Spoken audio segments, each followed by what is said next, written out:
doctor used an electric drill to open the pregnant woman's skull. He was preparing to perform a craniotomy on her, but just as he inserted the catheter into the pregnant woman's brain, the door to the operating room suddenly burst open. He claimed to be the son of the hospital's chairman. He demanded that the doctor treat his sister first to quickly get rid of this rich second-generation brat. Dr. Luo checked his sister's medical records. He found that she had only scraped her forehead a little, and there was nothing abnormal with her body. Turning to continue the surgery, the man suddenly grabbed Dr. Luo, accusing him of brushing them off. He insisted that if his sister's face scarred, the doctor would definitely be fired. Seeing him being so unreasonable, Dr. Luo instantly lost his temper. Do you know what medical law is? Obstructing emergency treatment is a crime. If you don't leave, I'll call the police. The man said he would definitely hold them accountable, then stormed out, dragging his sister with him. The surgery continued. Dr. Luo inserted the catheter into the pregnant woman's brain, successfully draining the fluid inside. But the doctor couldn't let his guard down, because any slight mistake at this step could be fatal for both the pregnant woman and her unborn child. But just at this critical moment,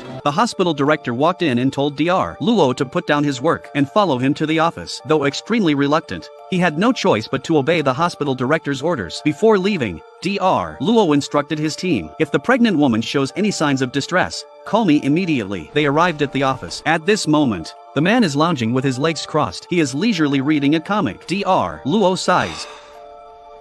He asks the man's sister, "Are you feeling any discomfort?" The woman replies, "No." So Dr. Luo turns to leave. The man says, "If you dare take one step out of this room, I'll make sure your medical career ends." Dr. Luo, of course, isn't afraid. He retorts, "If you say one more word, I'll report you for violating medical laws and send you to jail."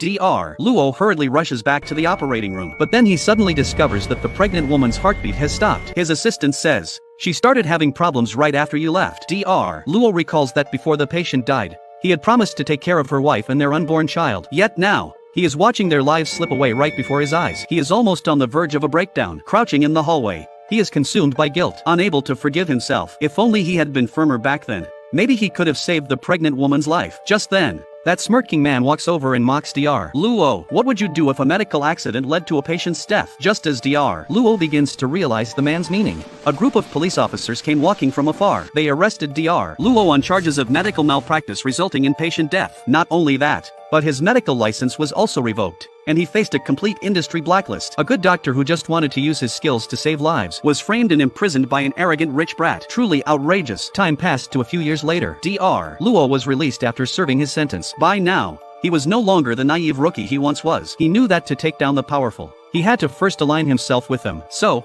the first thing he did after getting out of prison was to find a wealthy woman he had met in jail,